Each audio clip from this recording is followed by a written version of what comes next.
prove that you're smart enough. You prove that you're a good wife or a good friend. And I was like, I am just so done with the prove it game. February 17th, 2026, Windsor Castle, 7:14 in the morning, before the palace press office had issued a single statement, before any journalist had filed a word, before the British public had even poured their first cup of tea, a sealed letter was hand-delivered to the Lord Chamberlain's private residence. It bore 2 signatures. One belonged to a man the world had spent 5 years pitying. The other belonged to someone no one expected to be involved at all. And when the contents of that letter became known, even the most seasoned royal insiders said they had never seen anything like it. Not in their careers, not in their lifetimes. Because Prince Harry hadn't just signed a custody agreement. He had filed an accusation against his own estranged wife and against his uncle, Prince Andrew, of something so serious, so staggering in its implications, that multiple senior palace aides have since refused to go on record, not out of loyalty to the crown, but out of sheer disbelief that it had come to this. Stay with me, because we are going to walk through every single piece of this story. The custody agreement, the accusations, the legal firestorm, the palace response, and what this means for the future of the House of Windsor.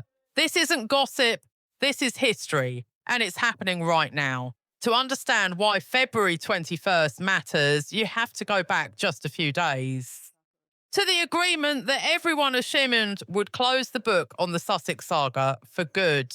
February 15th, 2026, the Royal Family Court of Chancery, a body most people have never heard of and never expected to hear of, finalised what was being called internally a dual-frame dissolution writ. A divorce agreement, yes. But not just any divorce agreement. This was a document nearly 100 pages long, covering everything from real estate holdings to the digital likenesses of 2 small children. It had been drafted by a coalition of Crown legal advisors, Privy Council, representatives, and a pair of outside family law specialists flown in specifically because no existing palace legal team had experience with a case of this complexity. And when it was signed, when those signatures went down on paper, there was a collective exhale across Buckingham Palace, Kensington Palace, and Clarence House. They believed it was over. Prince William stood before cameras on February 17th, flanked by Princess Anne and the Duchess of Edinburgh. His statement was brief, deliberate, sovereign in its tone. The agreement has been sealed. Its terms are final.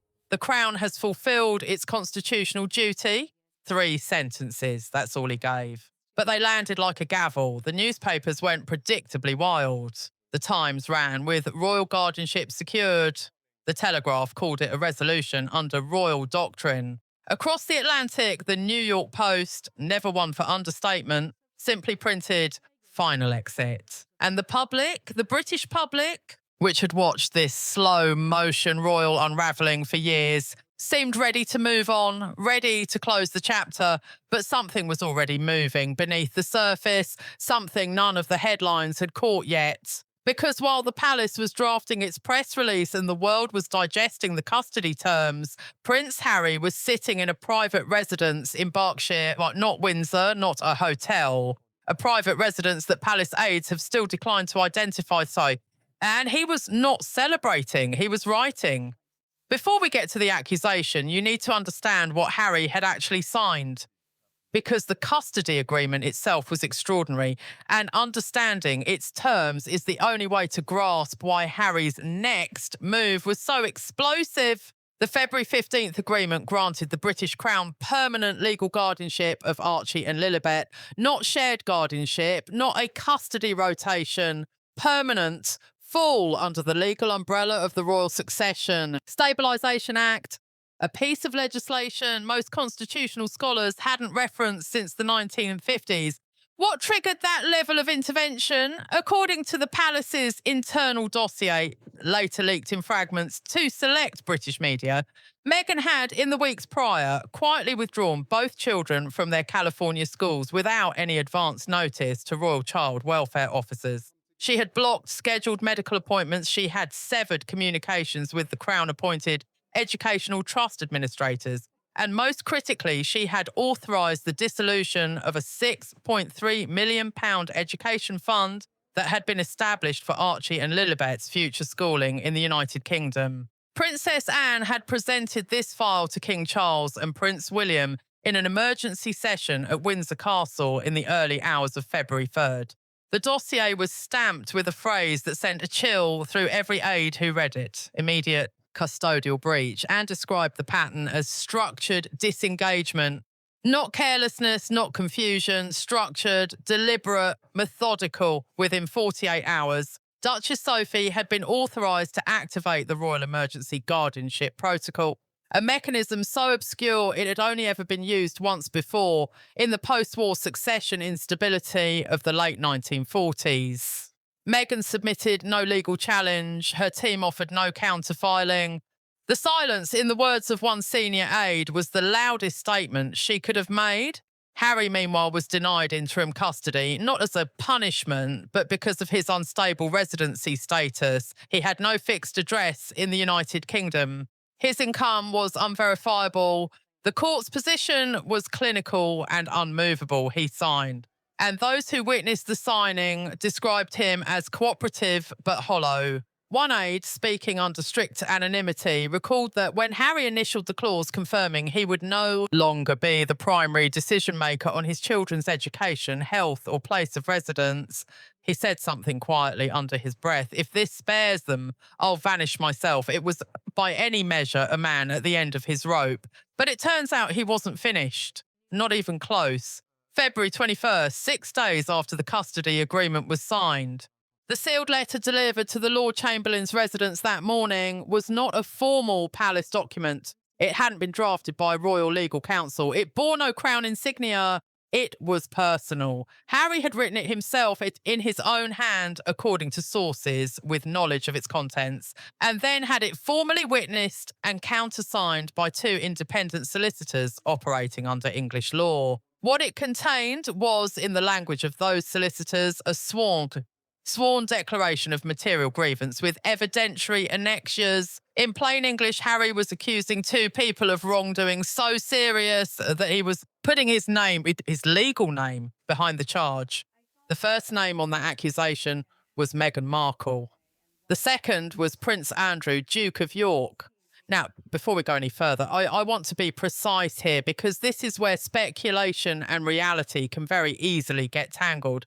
We are going to go through exactly what has been reported, what has been corroborated by multiple sources, and where genuine uncertainty still remains. This story is still unfolding, but the core of it, the accusation itself, has now been confirmed by 3 separate outlets with palace access, including 2 British broadsheets. So, what did Harry accuse them of?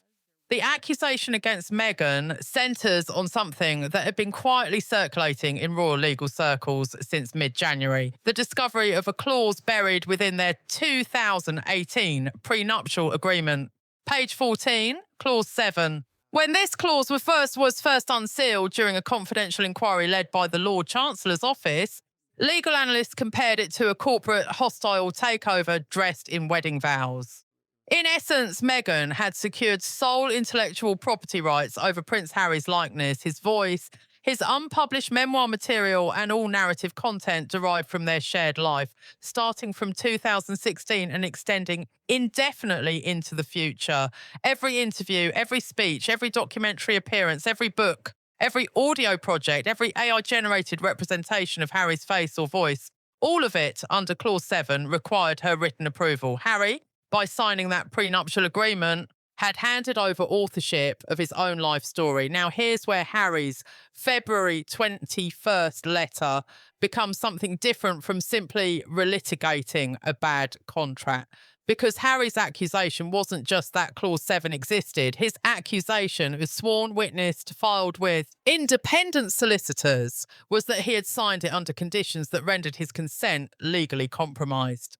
His legal team's position, as reported by the Sunday Times, was this: Harry was presented with the clause during a period of acute psychological vulnerability. In the days immediately following a private grief counselling session related to his mother's death, He was not given independent legal advice before signing. The clause was not translated into plain language for him, and critically, or he alleges, it was presented to him as standard American boilerplate, not as the extraordinary transfer of rights it actually was. In other words, Harry is claiming he didn't understand what he was signing, and that Meghan, or those acting on her behalf, knew that. If that can be proven, Clause 7 doesn't just become unfair, it becomes potentially voidable under English contract law on grounds of undue influence and material misrepresentation. Now, the reaction inside the palace. Prince William, upon being briefed on Harry's letter, reportedly went very quiet for a long time. When he finally spoke, according to a source close to Kensington Palace, what he said was not angry, it was something more devastating. He said, "I knew something was wrong with that contract from the beginning. I should have pushed harder." Princess Anne's reaction was less reflective. She is said to have called an emergency meeting within the hour. Queen Camilla, who has maintained near total public silence throughout this entire period, issued no statement and made no appearances for the remainder of the week. The palace's formal position for now is that it cannot comment on matters under active legal review, but sources confirm the legal review has begun, and it's being treated with the utmost seriousness. And now we come to the part of this story that nobody anticipated. The accusation against Prince Andrew. Andrew, Duke of York, already stripped of his military titles, already sidelined from royal duties, already a figure whose name in British public life carries a particular weight of shame and controversy. What could Harry possibly be accusing him of that hasn't already been said, already been investigated, already been litigated? The answer, according to sources familiar with Harry's letter, has nothing to do with Andrew's prior controversies. It has to do with Archie and Lilibet. You'll remember the custody dossier that Princess Anne presented on February 3rd, the one that triggered the emergency guardianship protocol. Within that dossier, according to multiple sources, there was a section marked classified, third-party access risk. That section has never been publicly disclosed in full. But insiders are now saying that section referenced exactly the kind of external intermediary activity that Harry is now formally alleging. In other words, the palace may have already known something was happening. They may have already been tracking it. And Harry's letter may be the first time anyone has put a specific name to the figure allegedly at the centre of it. That name is Andrew. Think about what this means for the House of Windsor for a moment. They spent years managing the fallout from Andrew's prior scandals. They stripped his titles. They negotiated his withdrawal from public life. They invested enormous institutional energy in drawing a clean line between Andrew and the working royal family. And now, if Harry's allegations have even a grain of truth to them, Andrew has reinserted himself into the Sussex saga, into the custody crisis, into the very legal and reputational battle the palace believed it had just resolved. Royal commentators are describing this as a second front that nobody was prepared for. A source close to Princess Anne, and I want to emphasise how rarely Anne's inner circle speaks to press, described the senior royals' reaction to the Andrew dimension as somewhere between fury and exhaustion. One particular quote, which has since circulated widely among royal correspondents, is reportedly from a meeting held the morning of February 22nd. The source says Anne looked around the room and said, "He is the one wound that never closes." Whether that quote is precise or paraphrased, the sentiment it captures has been confirmed by multiple attendees. Andrew, for his part, has remained entirely silent. No statement, no social media activity, no appearance. His representatives declined to comment when approached by 3 separate British outlets. That silence, in the context of Harry's accusation, is being read in very different ways depending on who you ask. His defenders say it's the restraint of someone who knows the allegation is baseless and is allowing the legal process to play out. His critics say it's the silence of someone who knows exactly what's in that letter and is calculating his next move very carefully. What we know for certainty is this: within 48 hours of Harry's letter reaching the Lord Chamberlain, a classified communications protocol was activated between the offices of Prince William, the Lord Chancellor, and the Home Secretary. That is not a routine procedure. That is a palace in crisis management mode. While the palace was absorbing the implications of Harry's accusation, Meghan's public operation was in the middle of its own separate meltdown. The As Ever brand, her lifestyle and product venture that had launched with enormous fanfare just months earlier, had by the third week of February become something of a punchline. Initial product releases had sold out quickly, riding the wave of curiosity and residual celebrity. But within weeks, customer complaint volumes had risen sharply. Influencers who had been gifted early products began quietly distancing themselves. Two of the brand's founding retail partners declined to renew their agreements. And then the social media metrics told the rest of the story. Engagement had dropped by nearly 60% since the brand's peak. Her February 15th post, a vague, soft-focused caption about rising through grace and grit, received less than half the interaction of her average post from 6 months earlier. A source inside one of Meghan's representation agencies, speaking anonymously to a British entertainment correspondent, described the internal mood as one of controlled panic. Everything that was supposed to insulate her commercially is now working against her. The brand was built on an image. The image is cracking. Meanwhile, but the Netflix situation, a long rumoured to be deteriorating, was now confirmed. A leaked memo from a senior Netflix executive, first reported by a Hollywood trades outlet, revealed that the couple's broader content pipeline had been permanently shelved. The phrase used in the memo was clinical in its brutality. Brand underperformance with ongoing legal exposure, $40 million content relationship, gone. And now, layered on top of all of that, Harry's public accusation against her, filed with solicitors, on the record, sworn and witnessed. Meghan's legal team issued a statement on the evening of February 22nd. It was 3 paragraphs long and it accomplished 3 things.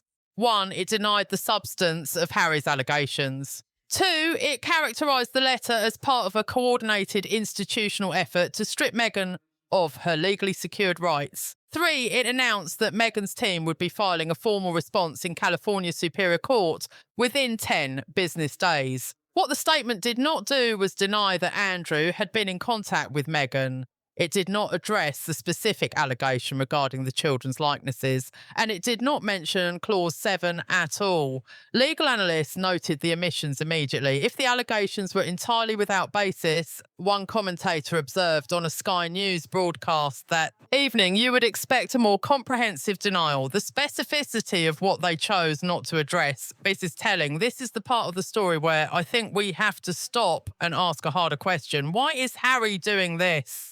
Because whatever you think of him, whatever frustration you might feel about the choices he's made over the past several years, what he has done in filing this accusation is not the move of someone who has given up. It is not the move of someone who is broken. It is the move of someone who has decided to fight. And people who know Harry, friends from his military years, aides who worked with him before the Sussex departure, have described a fundamental shift in the weeks since the custody agreement was signed. The signing itself, they say, was a collapse. He surrendered custody of his children. He accepted terms he found devastating. He was, by all accounts, hollowed out. But then something happened. We don't know exactly what. It may have been a conversation. It may have been something he discovered. It may have been as simple as the father lying awake at 3 a.m. and deciding that surrender wasn't the same as peace. Whatever it was, Harry picked up a pen and instead of writing a memoir chapter or a podcast monologue, he wrote a legal declaration. Royal psychologists and commentators have noted that this represents a significant behavioural departure. Throughout the Sussex saga, Harry's public interventions have been performative, emotional, narrative-driven, calibrated for audience impact. The Oprah interview, the Netflix documentary, Spare. All of them were at their core about shaping perception. This is different. This is not a story designed for public sympathy. This is a legal filing with evidentiary attachments. This is Harry choosing the courtroom over the camera. And that, say those who know him, is a version of Harry that very few people have seen before. One former palace aide who worked closely with him between 2016 and 2019 put it this way: when Harry gets genuinely quiet, not sad, not defeated, but quiet, that's when he's dangerous. Not dangerous in a harmful way. Dangerous in the sense that He's made a decision and nothing is going to move him from it. By all accounts, Harry has been very quiet lately. Let's be honest about what the next few months are going to look like. This is not going to resolve quickly. This is going to be fought across multiple jurisdictions, in multiple courts, with armies of lawyers on all sides. Harry's push to void or limit Clause 7 of the prenuptial agreement will play out in the English legal system, which has its own framework around undue influence and independent legal advice requirements. If his team can demonstrate that he signed without adequate counsel in a condition of psychological vulnerability with material facts misrepresented to him, English courts have historically shown willingness to set aside such agreements. The question of Andrew's alleged involvement will be significantly more complex. It crosses jurisdiction, potentially involving US financial regulations, UK family law and Commonwealth commercial agreements. Simultaneously, royal legal experts are already describing it as potentially the most tangled custodial dispute in modern British history. And then there's the custody agreement itself. It's the February 15th document that everyone thought was the ending. Because here's the thing about legally complex documents. They tend to generate legally complex questions, and several of those questions are already being raised. Clause 11, the one Meghan reportedly refused to sign, which would have permanently banned commercial use of the children's names and likenesses, remains suspended and under review. As long as it's unresolved, the entire custody framework exists in a kind of legal amber. Binding in some dimensions, contested in others. One constitutional barrister speaking to The Guardian this week described the current situation as a legal architecture that was built in a hurry and is now being stress tested in real time. For the children themselves, Archie and Lilibet, 7 and 5 years old, all of this legal machinery is, one hopes, invisible. They are presumably going about the business of being 7 and 5. But their futures, their identities, their relationships with both parents, their positions relative to the crown are being decided in rooms they will never enter by adults arguing over documents they will never read. That is the quiet tragedy at the centre of all this noise. While the legal battles were escalating and the accusations were flying, one image cut through everything else. February 20th, a paediatric community centre in West London. Princess Catherine arrived for what had been scheduled as a routine engagement, one of the hundreds she fulfills each year, to little fanfare beyond the immediate local community. But she wasn't alone in what she brought with her, and what she wore mattered. A navy coat, understated and elegant as always, and at her lapel, a small brooch, rose gold, shaped like a shield. Custom made, never seen before in any of her public appearances. Royal watchers noticed immediately. Style journalists identified it within hours.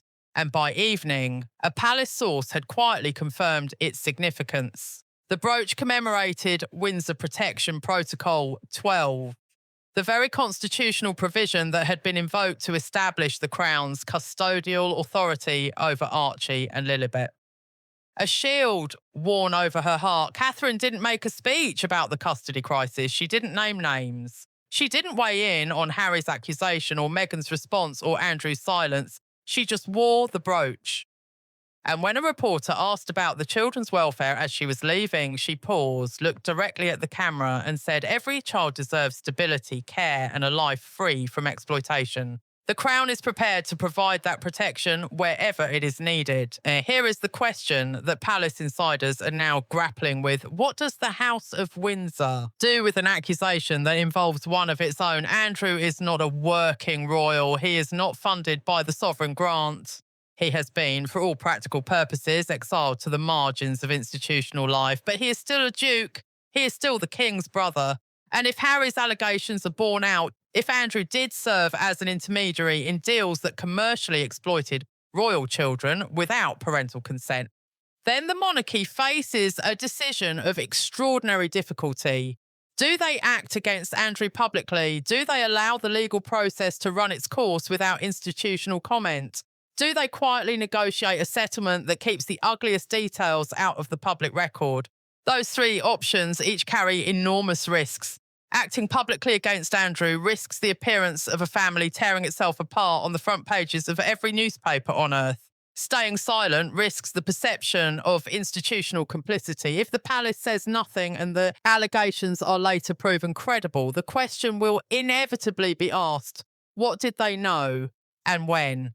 A private settlement carries its own dangers. In an era of leaks and digital transparency, there is very little that stays private for long. And a settlement that later becomes public can look far worse than whatever it was designed to conceal. Constitutional scholars are already writing about this moment as a stress test without modern precedent. The monarchy has navigated scandals before it, many of them, but it has always done so from a position of some institutional distance from the scandal itself. This time, the scandal is embedded within the institution. It involves a serving member of the extended royal family. It involves the custodial arrangements for royal children. It involves the constitutional machinery of the crown itself. There is no clean distance to retreat to, and that is why February 21st, 2026, with the date of Harry's letter, may ultimately be remembered not as the day a divorced prince fired off a legal accusation, but as the day the monarchy was forced to confront something it had been quietly hoping it would never have to face.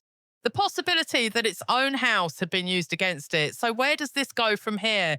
Meghan's California court response is expected within 10 business days. Her legal team has signalled it will be comprehensive and aggressive. Whatever strategy they deploy, and there are several they could pursue, from challenging English jurisdiction to filing countersuits, you can expect it to be designed not just to win in court, but to shape public perception simultaneously. Harry's legal team is believed to be preparing supplementary evidence to accompany the February 21st declaration. Sources suggest this evidence includes financial documentation, communications records, and testimony from at least 2 individuals with direct knowledge of the alleged Andrew-Meghan negotiations. At the palace, the formal legal review of Clause 7 is ongoing. Constitutional lawyers are reportedly working around the clock on the question of English court jurisdiction over a document governed by American law. Princess Anne has called, according to insiders, for a full audit of any and all third-party commercial arrangements that may have touched on the Sussex brand, the children's identities, or the royal family's intellectual property since 2020. And Prince Andrew has still not spoken. Every day that passes without a statement from Andrew is a day the story occupies more space. More columns, more broadcasts, more speculation. He will have to speak eventually. What he says and how he says it may be the single most consequential moment still to come in this story. I want to end with something that I think gets lost in all the legal language and institutional drama and breaking news alerts. At the centre of this story are 2 children, Archie, Lilibet, 7 years old and 5 years old enough to notice when something is wrong, not old enough to understand why. They did not choose any of this. They did not choose the family they were born into, or the divorce their parents are going through, or the legal battles being fought over their names and faces and futures. And yet every move in this story, and every cause, every accusation, every symbolic brooch, every silent duke is being made, at least nominally, in their interest. The Crown says it's acting to protect them. Harry says he's fighting for them. Meghan says her rights are inseparable from their well-being. Andrew says nothing, but he is somehow present in the accusations of all of them. The truth about what's best for Archie and Lilibet will not be determined in a press release or a court filing or a YouTube video. It will be determined years from now by how they look back on this period of their lives and whether the adults around them chose clarity over conflict, children over ego, love over legacy. That is the standard by which all of this, every signature, every accusation, every sealed letter will eventually be judged. Not by history, not by headlines, but by 2 people who right now are somewhere just trying to be kids. And that is what makes all of this both extraordinary and heartbreaking at the same time. If you've made it this far, thank you. This story is moving fast, and we are going to stay on top of every development as it comes in. Hit subscribe, turn on notifications, and drop in the comments what you think Harry's accusation against Andrew means for the monarchy long term. Because this conversation is just getting started. I'll see you in the next one.